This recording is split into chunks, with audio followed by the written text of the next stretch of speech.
Seja bem-vindo à parte 2 do estudo das regiões celestiais.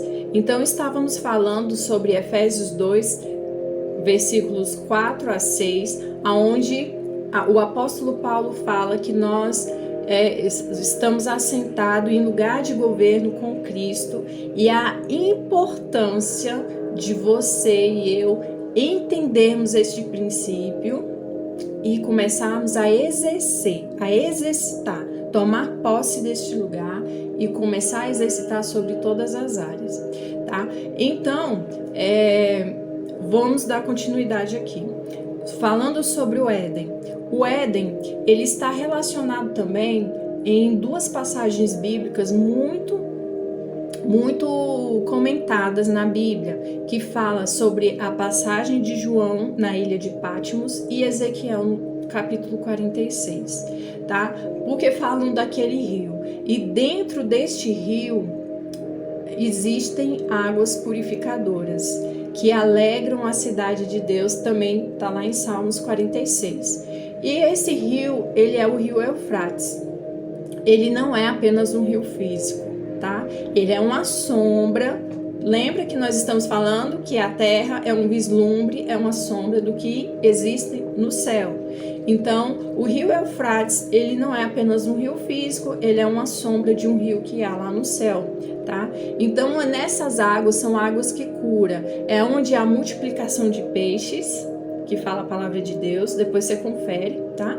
São águas que regam as árvores que estão nas margens deste rio, tanto de Ezequiel quanto de quando João fala da Nova Jerusalém, tá? Então ele fala da árvore da vida, que tem 12 frutos, que quem come desse fruto recebe a vida eterna. E essa vida eterna, essa árvore, é a mesma árvore da vida que estava onde? No Jardim do Éden. Então, a palavra de Deus fala que as folhas dessa árvore servem de remédio e cura para as nações. Olha que interessante. Então, este lugar, no Jardim do Éden, que nós vamos acessar, você pode se alimentar da árvore da vida, que é Jesus. E você vai experimentar a cura para as doenças, para a libertação, para a salvação. Então, quando você toma posse dessa revelação, a doença, ela é destruída. Lembra que Adão e Eva, eles comeram do fruto do bem e do mal.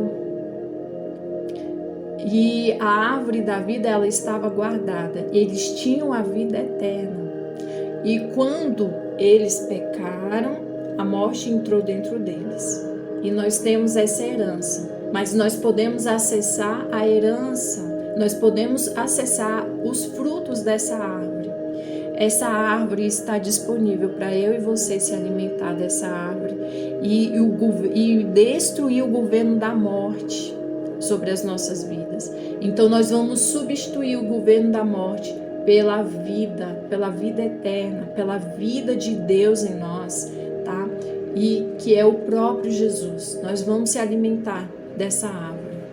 Então, quando você quiser, você pode orar nesse sentido.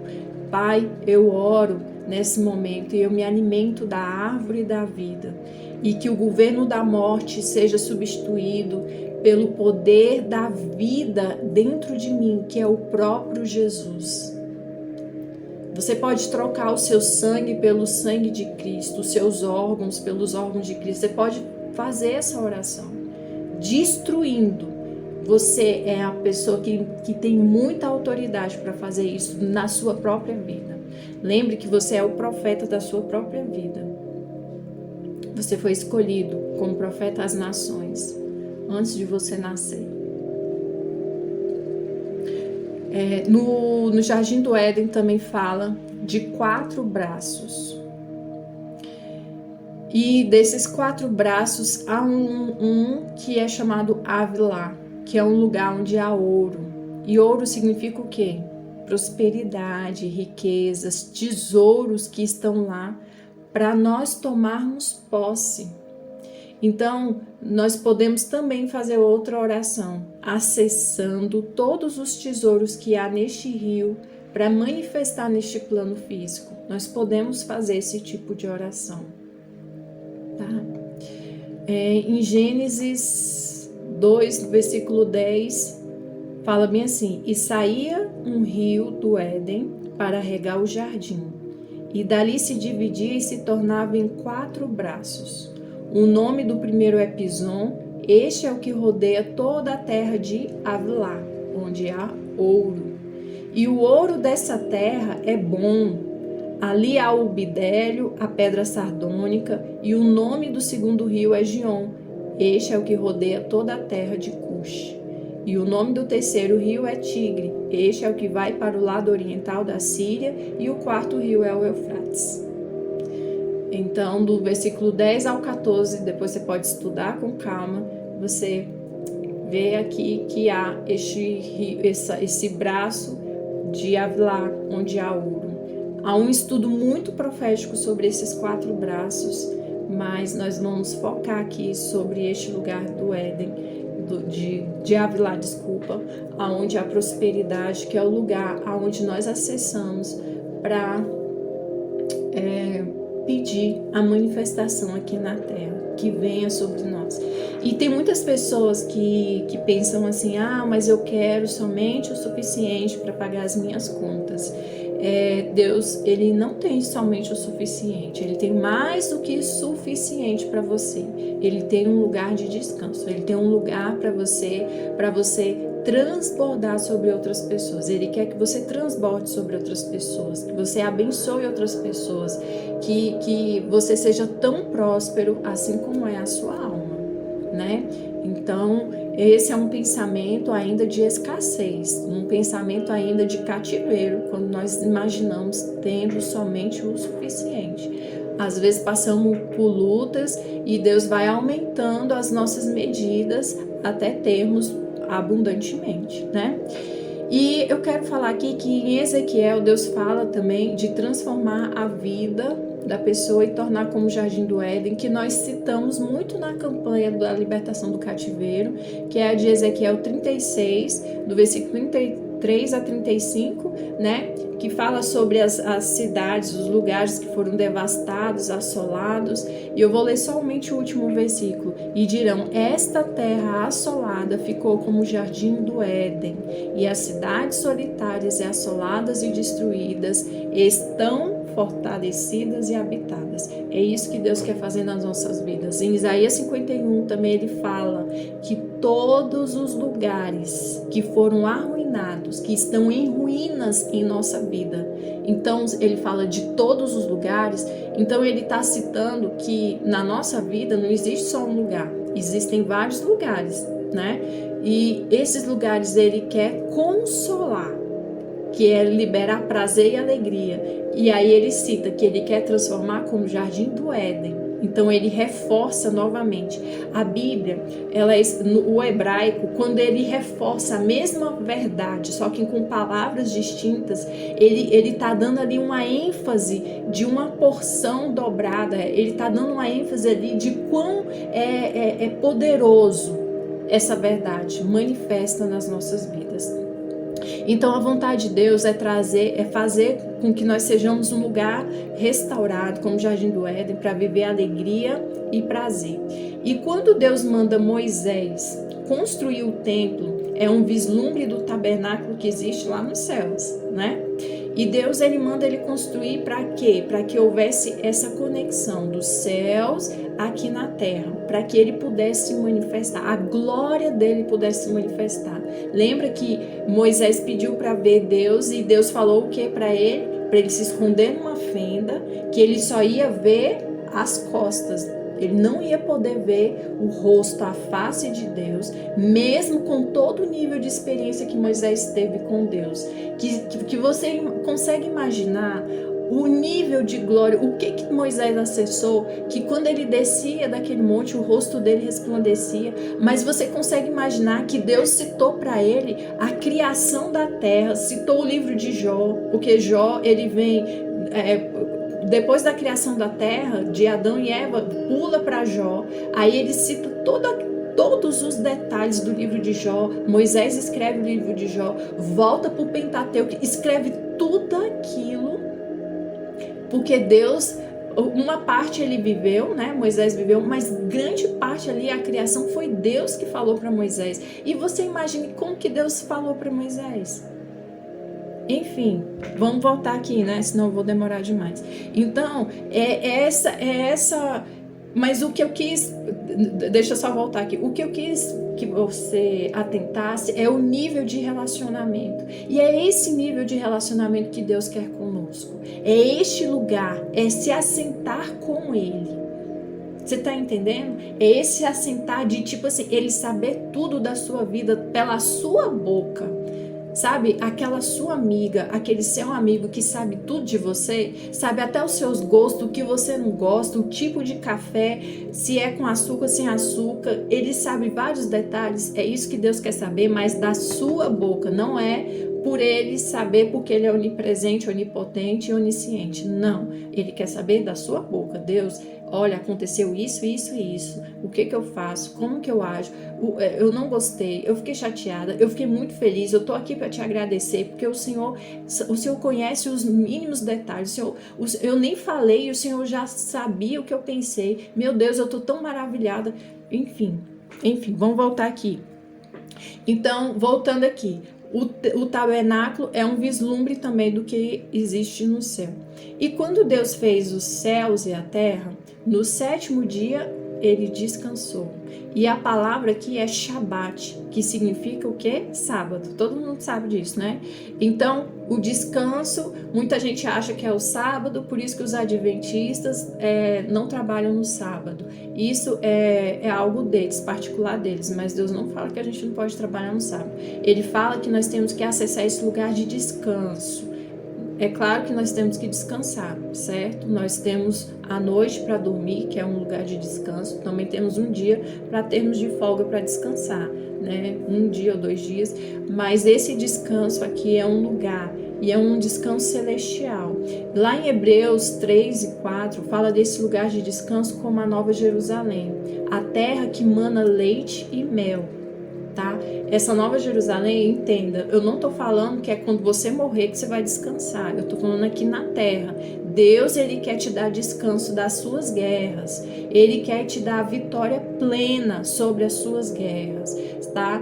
Sobre as guerras que você tá lutando, você tá se posicionando. Se o negócio tá muito difícil, você já sabe que você tá sentado do lado do Rei do Universo, o Senhor dos Exércitos, o Jeová Shabaó, o Senhor justo. Você sabe de tudo isso. E Deus quer que você acesse este lugar de descanso. No grego, existe uma palavra chamada moné, que significa moradas.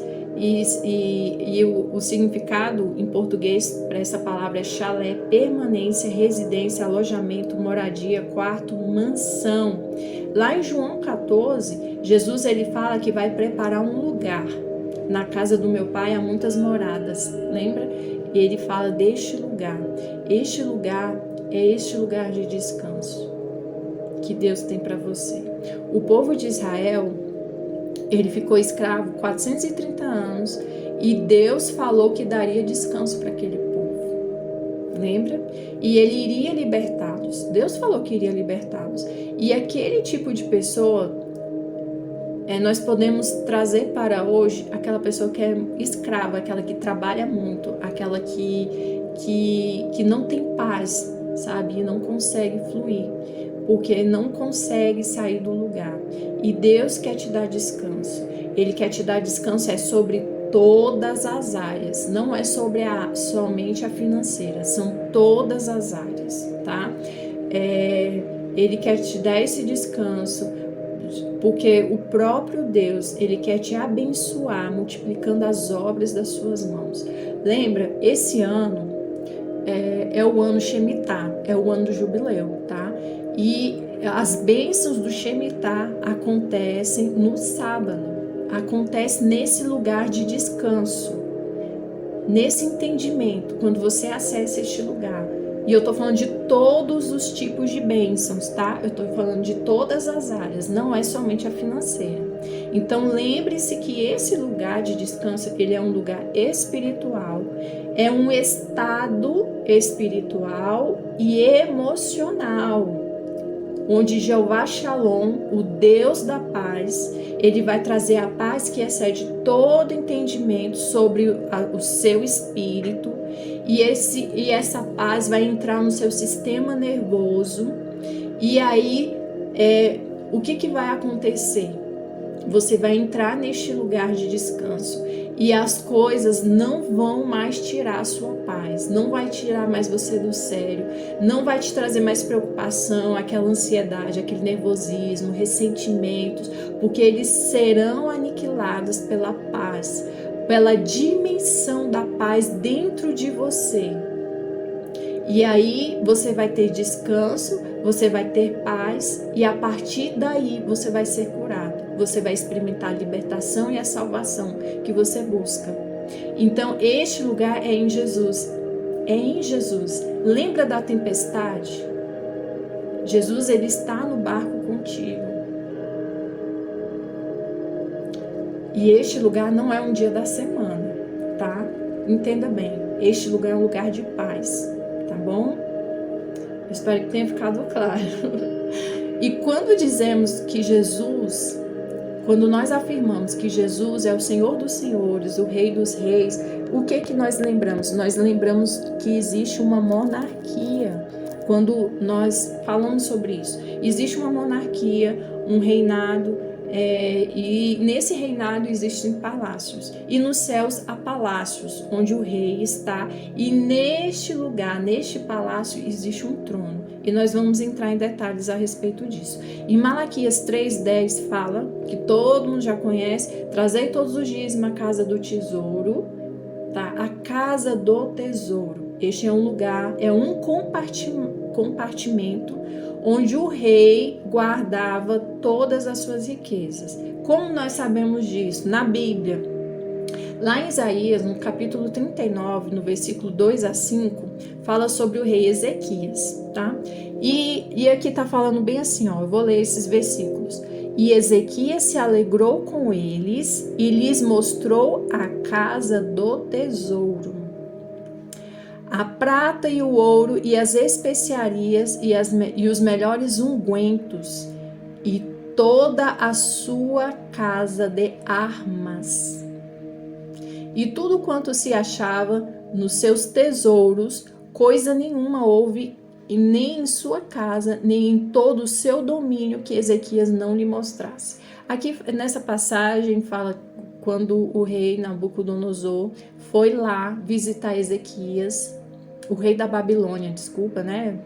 Foi lá visitar Ezequias e Ezequias mostrou. Olha o que eu frisei aqui. Eu li aqui nesse versículo: a casa do tesouro, e também li aqui, dando mais ênfase, a casa das armas. Primeiro vamos falar aqui. A casa do tesouro é este lugar de riqueza, tá? É onde ele guarda ouro, prata, e existe esse compartimento também nos céus, lá nos palácios, tá? Lá no palácio onde existe um trono. Vamos falar a respeito desse trono. Já no decorrer do versículo fala da casa das armas. Este lugar, casa das armas, é um lugar de armamento espiritual. É um lugar onde o rei também guardava todas as suas armas para as guerras. Então, o inimigo do rei, Ezequias, viu quais eram as armas que ele usava nas guerras. Olha só, o que esse rei fez? A tolice, né? O nível que ele chegou, o que ele fez? Então, veio uma consequência sobre Ezequias, porque ele mostrou a casa do tesouro e a casa das armas para o seu inimigo. Olha só, no Isaías 39, versículos 5 e 6 fala: então disse Isaías a Ezequias: ouve a palavra do Senhor dos Exércitos, eis que virão dias em que tudo quanto houver em tua casa e o que entesouraram teus pais até o dia de hoje será levado para a Babilônia, não ficará coisa alguma, diz o Senhor. Olha só, quando você faz como o rei Ezequias, olha só o que vem, a consequência, até a herança dos seus pais que você tem, herança de bênção, vai ser tomado pelos babilônicos. Então nós não podemos contar os nossos segredos para os nossos inimigos, tá? Nós não podemos deixar que as nossas riquezas, os nossos tesouros fiquem visíveis, assim, fáceis, de fácil acesso às pessoas que querem nos destruir, né? Sabemos que a nossa guerra não é contra a carne nem contra o sangue, mas nós precisamos vigiar, né? Mas o que eu quero focar aqui é que na casa de Deus também há essa casa das armas, tá? Na guerra de Gog e Magog também fala dessa casa das armas, onde nós somos revestidos para guerras espirituais. Nós somos como instrumentos de guerra. Existem instrumentos de guerras que vêm até nós espiritualmente, e é nessa casa das armas. Então, quando você quiser se revestir espiritualmente, você tem que acessar este lugar, da casa das armas. Arma no hebraico significa keli, que significa artigo, utensílio, armas, implementos de caça, implementos para a guerra, armadura, armamento no sentido defensivo e ofensivo. Existe tudo para uma batalha espiritual nessa casa das armas, tá? E como filho do rei, você pode acessar essa casa das armas e todos os lugares celestiais. Nós somos herdeiros e co-herdeiros com Cristo. Então nós temos todo o direito de tudo que existe nos céus. Tudo. Absolutamente tudo.